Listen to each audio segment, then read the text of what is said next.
Bonjour et bienvenue pour cette nouvelle vidéo. Je suis présentement en compagnie de merles, de tourterelles, mésanges, oiseaux du ciel divers et variés comme choucas, corneilles et autres petits moineaux. Bref, nous sommes tous là pour votre plaisir, si tant est que ma voix soit un chant d'oiseau.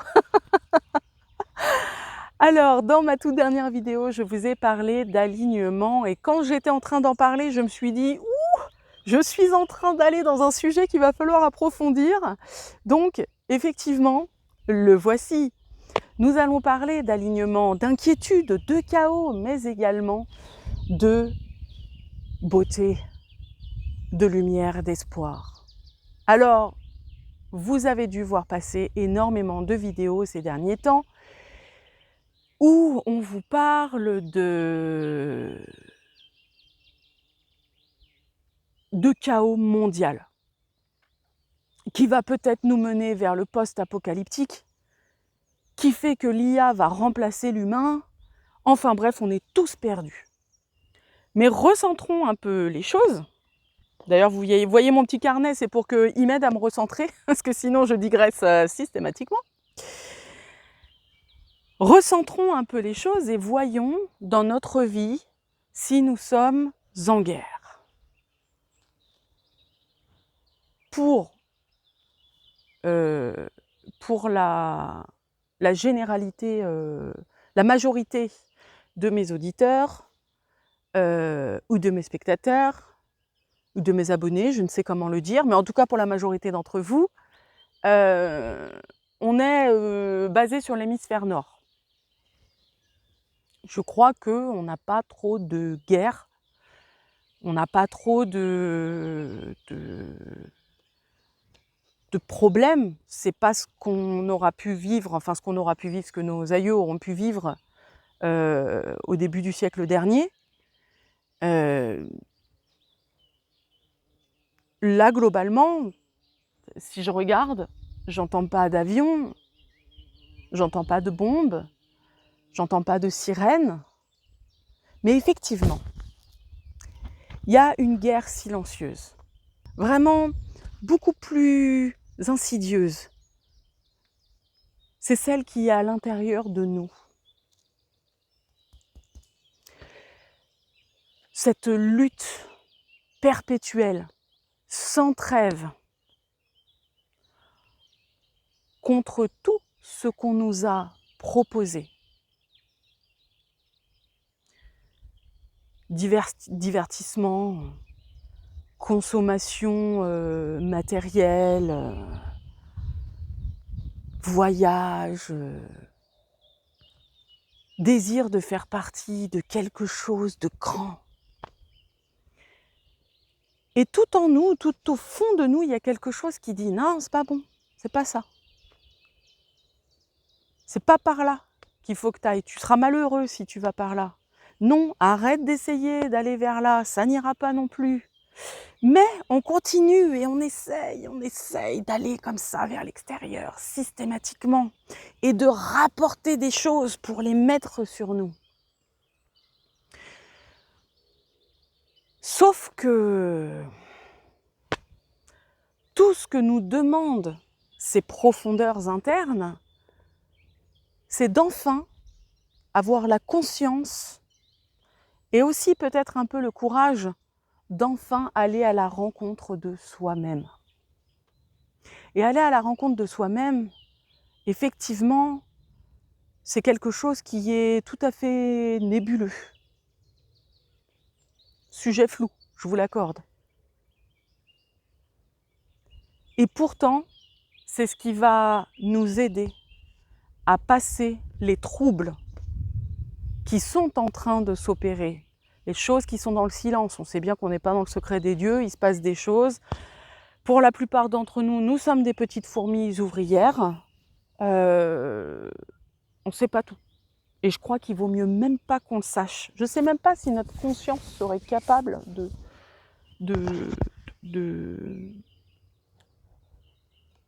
supporter les choses qu'on découvrirait. On nous a servi des choses, hein. Mais Je crois que c'est encore la partie immergée de l'iceberg. Bref. Mais tout ça est amené, enfin le peu qu'on veut bien nous amener, hein, histoire de nous contenter comme des chiens affamés et se déchirer avec des affaires terribles de pédophilie et tout, là, pendant qu'ils font leur petit truc. Effectivement, ils font leur petit truc, ça va nous tomber sur le coin du nez, un de ces quatre. Est-ce qu'il va y avoir une nouvelle guerre mondiale? On n'en sait rien, mais ça ne nous regarde pas. Parce que même s'il y a ça, qu'est-ce qu'on pourra y faire? Donc, l'alignement dont je vous parlais, c'est avant tout, non pas accepter, ni comprendre, parce qu'on n'est pas tous au même niveau pour comprendre et accepter, et ajouter le pardon qui va dans tout ça. C'est au moins consentir au fait que, oui, il y a des gros problèmes dans le monde et que peut-être à un moment donné, ça va arriver chez nous, mais consentir à cette inquiétude générale ne veut pas dire qu'on va donner notre accord. Oui, on sait, il se passe des choses. Mais ça doit s'arrêter là. Et tout l'alignement dont je vous parlais se situe là en fait. Revenir à soi, oser se rencontrer, diminuer drastiquement l'information et la matérialité pour pouvoir enfin accéder à la joie. Et donc, mettre de côté l'inquiétude. Parce que oui, certes, vous pouvez consentir à ce qui se passe dans le monde. Parce que vous le voyez, parce que vous êtes des êtres intelligents, vous le comprenez. Enfin, vous le comprenez, pas dans ce qui se passe, mais vous comprenez qu'il se passe quelque chose, voilà. Mais pas ce qui se passe. Parce que des fois, c'est quand même compliqué de comprendre ce qui se passe. Combien d'entre nous vont dire qu'on va dans le mur? À chaque fois, on y va de son commentaire, on va dans le mur. Ben, on participe à aller dans le mur en disant ça. Ce monde est fou, je n'en peux plus. On accepte de ne plus en pouvoir, on donne son accord de ne plus en pouvoir à cause de ce qui se passe dans le monde. Déjà, je pense que commenter, c'est donner de l'intérêt. Donc, je vous invite, moi, à arrêter de mettre des commentaires parce que ça ne sert à rien. Ça nourrit le chaos. Donc, consentir à, je dirais, l'inquiétude générale. Il se passe quelque chose, on est tous inquiets. Ok. Mais, c'est fini. Voilà. On tourne le dos à ces ombres-là, parce que le soleil est ici. Bon, je sais, il est là, mais on va dire qu'il est là. Le soleil est ici, et comme dit un proverbe maori, je crois, oui, tourne-toi vers le soleil, l'ombre sera derrière toi. Oui, c'est logique. Mais spirituellement, c'est beaucoup plus profond. Effectivement, si je me tourne vers le soleil, l'ombre est derrière moi. Mais si je me tourne vers l'ombre, oui, c'est le soleil qui est derrière moi subitement. Comment est-ce que je peux me rencontrer? Comment est-ce que je peux aller à l'essentiel de ma joie si l'ombre me traverse et que je fais résistance à la lumière? Mais si je me mets vers le soleil et que cette lumière me traverse, je ne lui fais pas résistance, je ne suis donc pas opaque et donc je participe à laisser passer la lumière pour éclairer les ténèbres. C'est tout con, hein, mais l'alignement, c'est ça aussi. Est-ce que c'est nécessaire? Répondez-moi. J'ai pas encore posé la question, attendez. Est-ce que c'est nécessaire, selon vous, en toute logique, d'ajouter votre propre inquiétude à l'inquiétude générale? Non. Et plus que ça, effectivement, ça la nourrit. Ça fait de vous un bastion de plus pour les ténèbres, tout simplement. Je m'inquiète, je consomme cette information et finalement je deviens un bastion supplémentaire. Et puis comme je vais en parler à quelqu'un pour essayer de me décharger parce que j'ai peur, je suis inquiète, je me demande où on va, j'ai des enfants, je ne sais pas. Hop, j'infecte une autre personne. Alors peut-être cette personne, elle sera scorpion et elle se dira j'en ai rien à foutre. Ou alors ce sera une personne qui aura vraiment ses petites inquiétudes déjà personnelles, qui aura déjà peut-être un petit peu de mal à gérer ses propres problèmes. Et alors là, pouf, bastion supplémentaire. Et encore, et encore, et encore. Alors, est-ce nécessaire? Et deuxième question, si ce n'est pas nécessaire, vous savez quel camp vous pouvez choisir. Alors à partir de ce moment-là, si vous choisissez le camp de la lumière, donc de nourrir la lumière et de vous laisser traverser par la lumière, comment c'est-il qu'on va faire? Qu'est-ce qu'on peut bien faire? Eh bien c'est simple. Je pense très sincèrement que le contraire de la dépression n'est pas la joie. La joie, c'est encore autre chose, on va en reparler tout à l'heure. Selon moi, le contraire de la dépression, c'est l'expression. Et dans l'expression, c'est l'expression de soi. Et donc, la créativité. Créer, qui va vous mener vers la joie. Et quand vous créez avec ce que vous avez tout au fond de vous-même. Alors créer, ça ne veut pas dire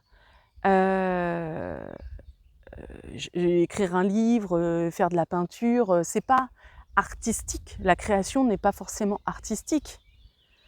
Mais vous pouvez créer en mettant des fleurs dans votre jardin. Vous créez de la beauté, c'est ça qu'il faut. Il nous faut de la beauté dans ce monde, avec un B majuscule. Il nous faut de la beauté. Vous mettez des fleurs dans votre jardin. Vous tendez la main à une personne dans le besoin. Vous vous asseyez là, tranquillement, et puis vous contemplez et vous écoutez les oiseaux, le petit bourdonnement, le bruit du vent dans les arbres. Oui, c'est une contemplation, mais vous êtes en train de créer de la beauté à ce moment-là, parce que vous en prenez conscience. C'est très simple de se balader là. La petite prairie, elle est toute jolie, pleine de pissenlits. Ah oui, vous pouvez vous balader, c'est une prairie avec des pissenlits, oui. Mais si vous asseyez un peu, oui, vous n'êtes pas obligé de vous asseoir. Et vous regardez un petit peu. Et vous contemplez, vous regardez le pissenlit, le bourdon qui est dessus. Ah, la petite fleur minuscule qu'on n'avait pas vue juste à côté. L'aubépine qui est en fleurs. Et la façon dont ces fleurs égayent la haie. Et puis, vous voyez, là, dans cette contemplation, vous êtes en train de créer de la beauté parce que vous en prenez conscience. Et qu'est-ce que c'est d'en prendre conscience à ce moment-là? Enfin, prendre conscience de la beauté ou créer de la beauté, quelle qu'elle soit, c'est ajouter du divin dans un monde plein de chaos. Alors oui, vous pouvez être conscient de ce qui se passe. Vous pouvez vous informer un petit peu, vous dire « Bon, on en est où là en Iran? Quoi le bordel ?» Mais c'est tout. Il faut que vous puissiez regarder sans devenir acteur de ça. On regarde, on a vu, on sait à peu près où on en est, et on revient à soi. On revient à la présence, on revient à l'être, à notre présence, là, tout de suite, sur Terre. Bon, alors, j'ai regardé le truc, j'ai vu qu'en Iran, il se passait ça. Bon, qu'est-ce que... Quoi je m'inquiète ou je continue d'aller vers la beauté? Je continue d'aller vers la beauté, of course. Parce que je crois sincèrement que l'être humain, à la base, si on le laisse faire, c'est un animal comme un autre. Véritablement, j'y crois. Et on serait capable du pire. Mais Dieu merci, la sagesse est passée par là, une sorte de divinité en chacun de nous, qui fait que comment on va élever nos enfants, comment on va transmettre à nos amis, comment on va laisser ici un petit passage de nous avec un mot, une façon d'agir ou autre. C'est comme ça qui fait que l'être humain, je pense, devient meilleur d'époque en époque. Malgré le fait, oui, qu'il y ait un chaos en ce moment. Mais là, moi, tout de suite, je vois le printemps. Là, tout de suite, je vois des bourgeons. Un petit oiseau. J'ai... Vous voyez? Recentrons-nous. Alors, on n'est pas tous à la campagne, hein, je suis d'accord. Moi, je me sens privilégiée. Au début, j'étais dégoûtée parce que j'étais une citadine XXL.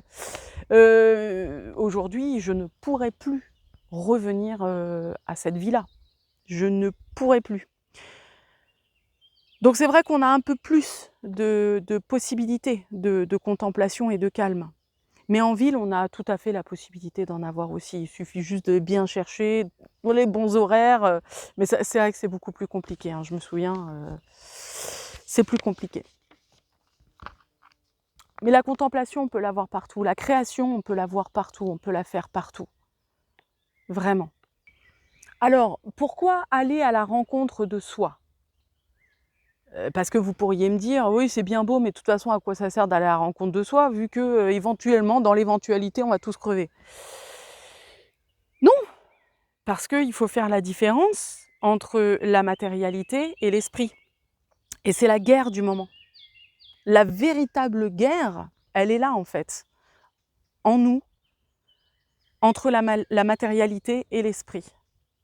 Et on est là, enfin, si on est là, tout de suite, ici-bas, vivant, dans cette conscience, dans cette espèce de rêve collectif, et qu'il faut pas le visualiser trop loin, parce que moi, à chaque fois, ça me donne le vertige, ça me... Ouf je suis...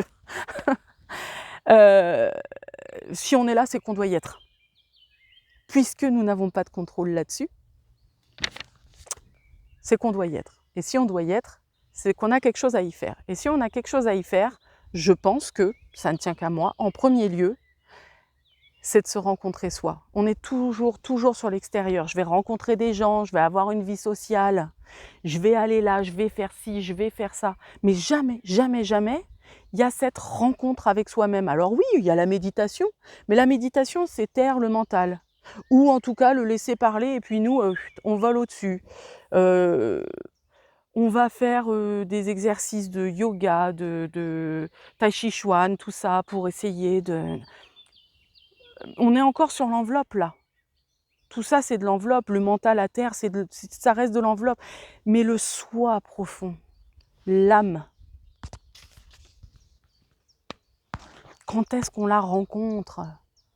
Parce que toutes les réponses sont là, dans l'âme. Quand est-ce qu'on la rencontre?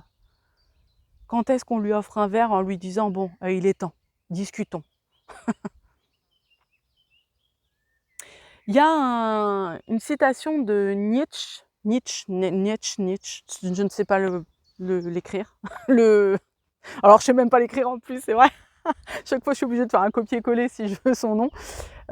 Qui dit, pareil, hein, c'est pas, j'ai pas la phrase exacte, mais qui dit l'être humain est de deux extrêmes entre la bête et le surhumain, quelque chose comme ça. Mais moi, ce qui m'intéresse, c'est après quand il dit, en somme, que l'être humain, l'existence de l'humain n'a pas de but, c'est un pont. C'est un pont. Voilà, c'est ça. Entre ces deux-là. Et moi, en fait, je suis allée un petit peu plus loin. Et ce pont, je le vois comme cette matérialité ici, ce moment présent, cette chair, cette existence. Et de l'autre côté du pont, l'esprit, l'âme. Et encore, je me dis peut-être que l'âme est le pont et l'esprit est ce qui est de l'autre côté. Enfin bref, quelque chose dans ce genre-là. C'est pas établi encore, faut que j'y réfléchisse. Mais voilà, je vois un peu la chose comme ça. Où on reçoit des infos. Et on a des ponts qui sont complètement vétustes, quoi. C'est une catastrophe. L'information, elle ne peut pas passer. Mais parce qu'on est toujours là, à l'extérieur, dans les ténèbres, et puis on s'arrache les morceaux d'information comme des chiens fous, là. Alors que si on va à la rencontre de soi, ben en fait, on regarde un peu ce pont, on remet les briques, on remet des trucs, des machins, parce que peut-être il manque une rambarde, enfin j'en sais rien.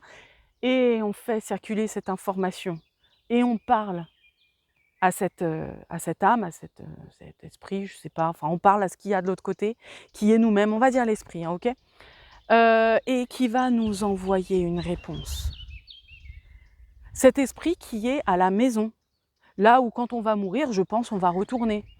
On va repasser le pont, il va péter, ou alors peut-être on aura peut-être le droit de le repasser de temps en temps, histoire d'aller hanter 2-3 amis, et puis à un moment donné, ce pont, il va partir, quoi. C'est un peu comme ça que je vois le truc. Après, je me méprends peut-être totalement, mais ça fait quand même assez sens. Et donc, le fait de s'aligner aussi, c'est donc d'enfin se rencontrer, d'oser se rencontrer, et de traverser ce pont dans des moments de création, dans des moments de beauté. Donc oui, là, vous allez vous asseoir, vous allez regarder les pissenlits, vous allez être dans un apaisement total, et c'est là que ça arrive.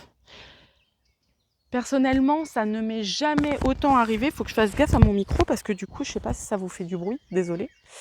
Ça ne m'est jamais autant arrivé d'être en connexion avec cet au-delà de moi-même, donc de m'être enfin rencontrée, que depuis que tous les jours, même s'il pleut, qu'il fait froid, que je suis dehors, au moins 1 heure, dans la forêt, dans les prairies, à travers le bocage que je sillonne et resillonne, parce que c'est là, dans ce silence, sans écouteurs, sans rien, qu'on va à la rencontre de soi. C'est dans cette semi-solitude, parce que vraiment quand on est dehors, on est vraiment pas seul, qu'on arrive à entendre des choses. On peut très bien, je pense, sans aucun problème, visualiser ce pont pendant des méditations, des temps de contemplation. Il y aura forcément des images qui vont venir. Tous les potentiels de notre vie sont là, en fait. Il n'y a qu'à les choper. Et puis, dans la matérialité, avoir le courage d'oser, de vouloir. Je vous renvoie à ma vidéo sur la loi de Salomon. Bref, aller à la rencontre de soi, c'est dire aux gens, dire au gouvernement, dire au chaos, vous n'aurez pas ma liberté de penser. Comme le dirait si bien Florent Pagny. Vous n'avez pas pu prendre ce que je suis et vous ne pourrez jamais prendre ce que je suis. Avec quelque rituel que ce soit, tant que je serai tournée vers la lumière de Dieu, la lumière du divin, de l'authenticité. Tant que j'ai ce que j'ai absorbé de cette lumière, de vérité, d'authenticité,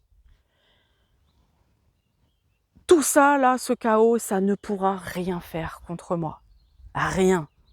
Tous les ennemis du monde ne pourront rien faire contre moi si j'ai eu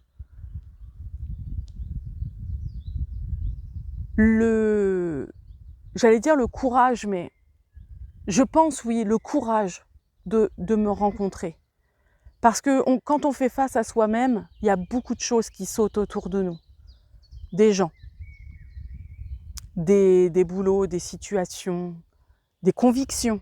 Forcément, par extension, généralement, des amis, des connaissances, tout ça. Et il faut avoir le courage, du coup, derrière, d'endurer le changement que ça va engendrer. Mais c'est rien. C'est rien, parce que ce qui pourrait être pire que tout, vraiment, ce serait qu'on arrive à nous supprimer notre faculté d'aimer. Le jour où on ne sera plus capable d'aimer, on ne sera plus des humains. Et alors, le chaos, l'ombre aura gagné, effectivement. Mais je n'y crois pas. Pas une seule seconde. Il y a des horreurs. Il y a des horreurs. Vraiment. Absolument innommables. Mais il y a des beautés inexprimables. Et entre deux, il y a nous. Selon nos actions, on penche un coup d'un côté, de l'autre, d'un côté, de l'autre. Mais si on choisit d'aller réellement à la rencontre de soi, de faire partie de cette révolution perpétuelle d'être, d'aimer, de créer, alors on entre dans la joie véritable. Et tout ce qui peut se passer ne pourra pas ébranler cette joie. Et je pense qu'il y a des personnes pendant les guerres mondiales là, du siècle dernier qui ont pu ressentir ça. On n'a pas pu leur retirer leur joie. Parce que ce sont des personnes qui ont réussi, avant que tout cela n'éclate, à se rencontrer, à œuvrer pour le beau et à faire que dans le chaos, il demeure une de ces petites lueurs dans un petit refuge caché où des personnes ont pu venir se réchauffer, se réconforter et nourrir leur espoir.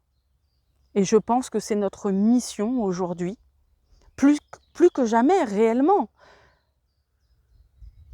d'être ces dispenseurs de joie.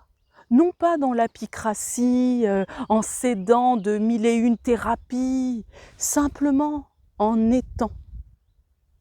Être dans la présence, telle que le divin nous a voulu, là, sur terre, pour un temps défini. Simplement être. Et alors, les personnes qui vont être à votre contact vont peut-être pas apprendre, vous allez peut-être pas leur donner des conseils, vous allez peut-être pas leur faire, je sais pas moi, des cadeaux, des soins énergétiques ou je ne sais quoi selon le milieu dans lequel vous êtes. Mais simplement en étant dans la présence. Eux, ils sont en réception parce que vous êtes en train d'émettre toute la lumière que vous récoltez à chaque seconde de votre vie, branchée, connectée à cette authenticité du divin, simplement en étant dans votre présence, qui ne requiert absolument rien d'autre que votre existence, vous émettez. Vous émettez cette vibration d'authenticité, de lumière, qui rayonne de tout ça, oui, bien sûr, d'espoir, de beauté, de joie. Et les autres sont en réception, tout simplement. Même des fois, vous n'aurez rien à dire, cette personne dégage quelque chose, je sais pas, dégage. Ça vous est déjà arrivé, vous voyez une personne, je peux pas la voir. Assez physique, alors celle-là, je peux pas.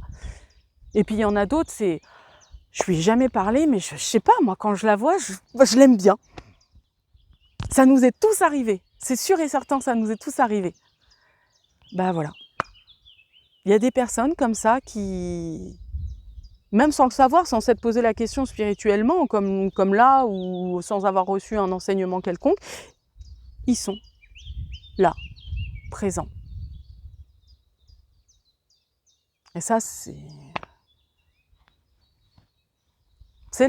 là où le pont fonctionne bien, en fait. Et c'est tout ce dont l'inquiétude générale a besoin pour s'apaiser. Ces deux personnes comme ça qui sachent diffuser la joie simplement en étant et en émettant. Après, oui, vous allez peut-être me parler d'adversité. Vous allez vous dire, oui, mais si le chaos arrive, si là la guerre arrive, comment on fait? Mais comment on fait nos aïeux? Enfin, je veux dire, si on est là aujourd'hui, on est quand même le résultat de bien des personnes qui ont connu bien des guerres, bien des famines, bien des maladies. Et on est là, en 2026. On saura faire face, tout simplement, comme ils ont su faire face. Ce sera dur. Il va y avoir un tri. On n'aura peut-être pas tous, effectivement, les mêmes privilèges, les mêmes chances, mais on fera face. On saura s'adapter parce que nous sommes des êtres d'adaptation. Enfin, regardez la préhistoire, on s'est quand même pas mal adapté, je trouve. Vous vous rendez compte, on est arrivé au sommet de la chaîne alimentaire. Moi, quand je me balade en forêt, j'ai pas peur de tomber sur un loup, un tigre, un truc, un machin, quoi. Même si par chez nous, le loup revient. Mais j'ai confiance. Je sais que le loup, c'est pas ce qu'on nous a vendu jusque-là. Et je suis très heureuse d'avoir transmis ça à mes enfants. Parce que en classe, on leur faisait peur du loup. On leur faisait peur du loup. On leur donnait peur du loup. Je sais plus là. Ça fait trop longtemps que je parle. On leur faisait peur du loup. Attendez. On leur donnait peur. On leur transmettait la peur du loup. Bref. Moi, je sais pas, j'ai un bug. Des fois, je sais pas, ça se met pas... Et Dieu merci, j'ai rattrapé le coup vite fait, je fais voir des reportages, des trucs, des machins, parce que non, enfin, merde, laissons le loup tranquille, voilà. Alors, je pense qu'on est bientôt à la fin, je crois que j'ai à peu près, à peu près tout dit. Alors oui, l'adversité, parce que l'adversité, oui, on s'adaptera, bien entendu. Mais c'est surtout que dans l'adversité, on devient meilleur. Souvent, on entend « ouais, l'épreuve nous rend plus forts ». Oui, ça c'est un fait, c'est un fait. Mais ça nous rend meilleur, l'adversité. Si on la prend correctement. Parce qu'effectivement, parfois, il y a des personnes, l'adversité, ça en fait des monstres. Mais si on regarde, encore une fois, la majorité, ça les rend meilleurs. Et le fait de pouvoir devenir meilleur, c'est aussi une porte qui s'ouvre sur soi. On va trier à l'intérieur de nous. Il y a des choses qui vont disparaître, etc. Tout se recoupe, finalement. Donc oui, demain, s'il y a le chaos, s'il y a la guerre, on fera tous du mieux qu'on peut.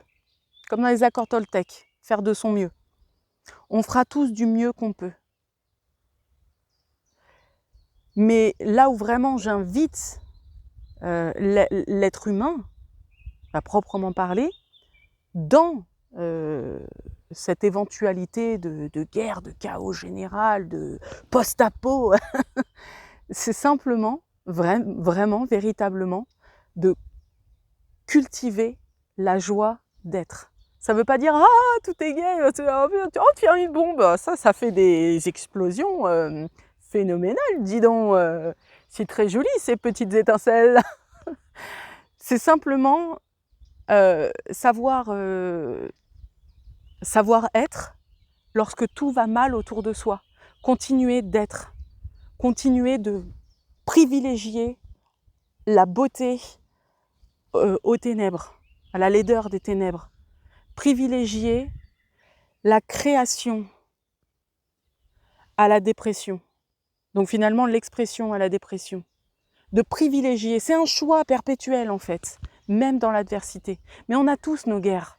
Il y en a, ils vont vivre une guerre mondiale, ce sera rien par rapport aux épreuves qu'ils auront eues dans leur vie. Ce sera rien, ils vous le diront. Ce sera rien. Parce qu'ils vous diront, on aura toujours un petit lopin, un petit truc où on pourra se planquer, on pourra toujours s'entraider, ils y croient. Parce que ce qu'ils ont vécu, c'était pire qu'une guerre mondiale. Il y en a qui sont là encore pour en parler, pour le prouver.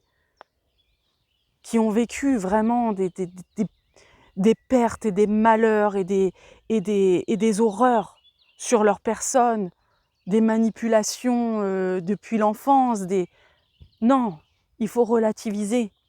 Il y en a qui vont souffrir plus que d'autres parce qu'il y en a qui ont eu plus de confort que d'autres à un moment donné, bien entendu. Mais qu'on ait eu du confort ou qu'on n'en ait pas eu, si on a ces petits principes-là de se dire « je vais à la rencontre de moi-même, j'écoute mes potentialités, je fais dans l'expression, dans la beauté, je me tourne vers le divin, je me nourris de cette authenticité, je dégage de moi tout ce qui est de l'ordre de la superficialité, des fausses idées, des choses qu'on m'a mis, des schémas, tout ce qu'on a eu depuis l'enfance, depuis les amis, les compagnes et compagnons, les informations, tout. Et je choisis, tout est un choix systématiquement. Donc l'adversité rend meilleur, quoi qu'il arrive. Il est toujours bon d'avoir à un moment donné dans sa vie de l'adversité parce que c'est une occasion de devenir meilleur. Alors oui, il y en a pour qui ça ne s'arrête pas. Mais encore une fois, tout est une question aussi de potentialité. Parfois, ce sont des personnes qui s'évertuent à continuer à être dans un mode qui favorise plus les ténèbres que la lumière. Et des fois, il y en a, ce sont ce qu'on appelle des martyrs, des personnes qui sont vraiment nées pour souffrir, des enfants parfois, dans l'innocence, etc.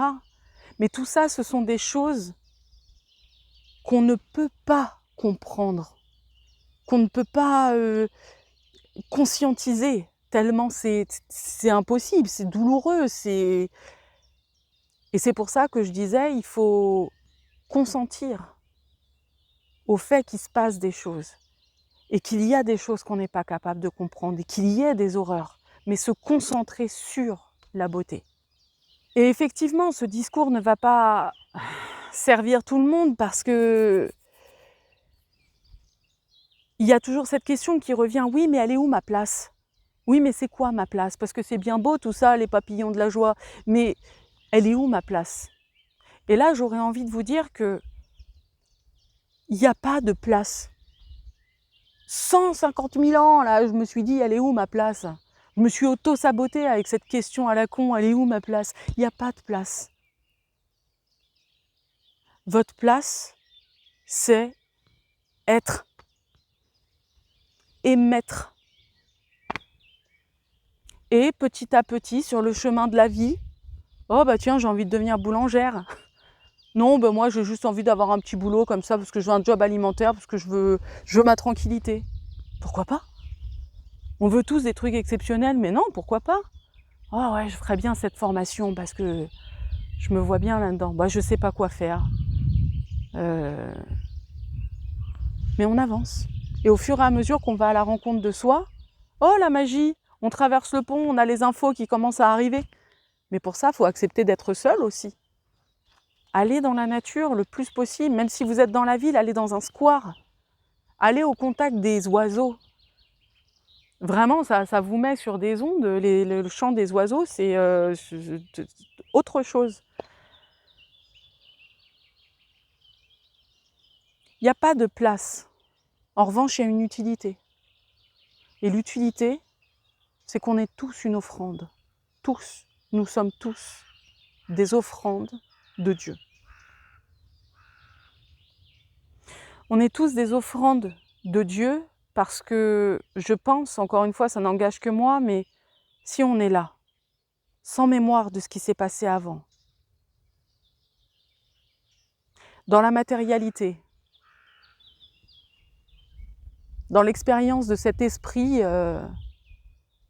oui, qui expérimente l'incarnation. Si on est là, présent, ici et maintenant, et que donc c'est notre place, on a forcément une utilité. Et cette utilité, c'est Dieu qui l'a voulu. Et c'est pour ça que je pense que nous sommes tous des offrandes sur l'autel de l'amour. C'est tout. Et à partir de ce moment-là, il y a un poids qui se libère. Simplement être et accepter d'être une offrande sur l'autel de l'amour. Qu'est-ce que l'autel de l'amour, finalement? C'est le moment présent. C'est là où est l'amour, là tout de suite. Une offrande déposée sur l'autel de l'amour, qui est la vie. L'autel de l'amour qui est la vie, finalement. Et la vie tient dans ce moment présent, là. C'est comme ça que je vois les choses. Alors oui, je pense qu'il faut s'éloigner du bruit. Donc je sais que dans la ville, vous allez avoir du bruit, mais je ne vous parle pas de ce bruit-là. Parce que ça peut avoir quelque chose de très contemplatif et de très sympa, le bruit de la ville, selon qui on est, etc. Je vous parle du bruit de la distraction, du bruit des réseaux sociaux, consommés avec modération, du bruit de l'information, consommé avec information ou en petites gouttes, du bruit du jugement perpétuel d'autrui, que vous entendez juger à droite à gauche, mais du jugement que vous avez aussi envers vous-même. Arrêtez d'être votre ennemi, en fait. Parce que tout va bien. Faut être sympa avec soi. Enfin, je veux dire, quand on est seul, autant être sympa avec soi. Et quand on est avec quelqu'un, du coup, on donne le meilleur de nous-mêmes à l'autre parce qu'on s'entend bien avec soi-même. Il y a un proverbe africain qui dit quand il n'y a pas d'ennemis à l'intérieur, il n'y en a pas à l'extérieur. Et c'est tout à fait vrai. Regardez les personnes qui sont OK avec elles-mêmes, qui sont bien, qui se traitent comme un ami. Elles ont très peu, voire pas d'ennemis à l'extérieur. Même des situations ennemies ou des trucs comme ça, quasiment pas.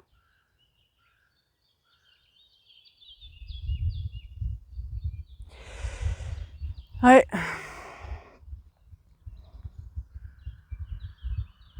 Il y a trop de bruit en fait, trop de...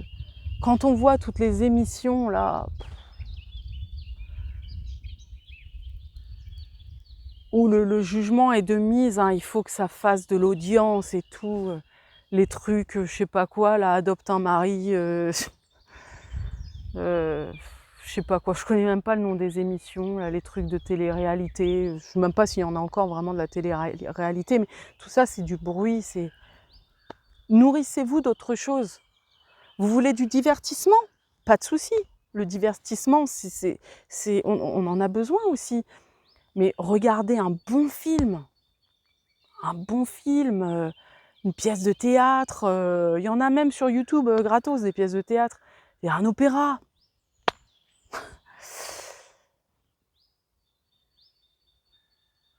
Il y a, j'en parle souvent de cette chaîne, hein, mais j'adore, c'est Paju, Passe-moi les jumelles, là c'est une chaîne suisse. Vous voulez du divertissement pour vous évader un petit peu, allez sur cette chaîne, c'est oh, ça met bien, c'est lent, des prises de vue magnifiques, oh, c'est génial. Vous voulez prendre votre temps, vous voulez apprendre à prendre votre temps, vous pouvez regarder cette chaîne. Éloignez-vous du bruit, n'attendez plus aucune validation de droite, de gauche, vous êtes ce que vous êtes. Et vous allez vous améliorer au fur et à mesure de l'adversité, d'enseignement, de personnes que vous allez rencontrer comme ça, qui vont émettre quelque chose. Il y a des fois, dans un silence, simplement en croisant une personne, elle va vous rendre meilleur. Il s'est passé un truc, vous ne savez pas quoi, mais c'est comme ça. Mais on n'est pas obligé de tout expliquer, il faut toujours tout expliquer. Je ne pense pas que ce soit utile. Mais voilà pourquoi je voulais vous parler, en tout cas, de l'alignement et de la nécessité de s'aligner. Et effectivement, aller à la rencontre de soi, c'est s'ancrer. C'est s'ancrer. Tout en nourrissant l'esprit. Mais il y a cette guerre entre la matérialité et l'esprit aujourd'hui, à l'extérieur autant qu'à l'intérieur. Hein. On sait qu'il y a beaucoup de choses qui vont se modifier dans la consommation, dans le déplacement, dans l'alimentation, peut-être dans l'enseignement. On sait que là, on est en train de passer à autre chose. On a une autre époque qui arrive. On le sent, les plus grands médiums, vraiment, qui n'ont plus rien à prouver, le disent et le rabâchent. Ça va être déstabilisant, mais ça va aller mieux derrière. Parce que le chaos ne dure pas indéfiniment. Et il n'arrive pas, il ne frappe pas à toutes les portes. Il y en a pendant des grandes guerres, ils n'ont pas connu de problème. Hein. Ils s'en sont super bien sortis, ils ont même prospéré. Mais c'est hors guerre que, oh là là, il y a eu des problèmes. On a chacun nos moments d'adversité, nos chaos, mais il faut savoir tout simplement s'éloigner, pas se déconnecter totalement, mais s'éloigner du chaos et de ses tentacules pour parfois l'observer, savoir à peu près où il est, et puis continuer d'être et d'émaner ce que l'on est. Donc là, vous avez encore le temps de faire ce travail. Vous avez encore le temps de prendre d'autres habitudes, de penser un peu différemment, de travailler votre lien avec vous-même. Vous avez encore le temps d'accepter le propre effondrement de votre vie avant de voir un éventuel effondrement de votre environnement. Parce que oui, comme je vous l'ai dit, quand vous allez aller à la rencontre de vous-même, il y a une destruction qui s'opère, un dépouillement. Mais souverain, salvateur, pour pouvoir être réellement qui vous êtes. Donc finalement, vous ne perdez rien, vous gagnez. Vous détruisez des cages auxquelles vous étiez habitué, c'est tout. Avec des idées auxquelles vous aviez adhéré, et puis vous allez voir au fur et à mesure, et finalement que tout va 1000 fois mieux comme ça. Voilà. Donc j'espère que vous aurez passé un agréable moment, que ces quelques paroles auront pu résonner en vous. En tout cas, je vous remercie beaucoup pour votre présence pendant toute cette vidéo, pour ce que vous m'avez transmis à travers cette présence, que je recevrai légèrement en différé, ou peut-être pas.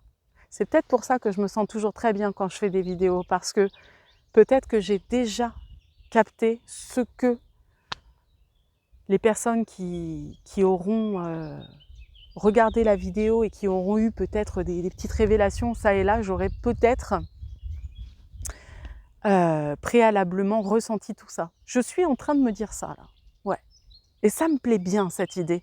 Alors, je vais vous laisser là-dessus. Je vous embrasse très fort. Puis, je vous dis à bientôt pour la prochaine vidéo qui sera le rituel de seconde vie dont je vous ai parlé. Mais avant ce rituel de seconde vie, il fallait absolument que cette vidéo soit faite parce que je pense que les deux vont merveilleusement bien ensemble. Allez, ciao!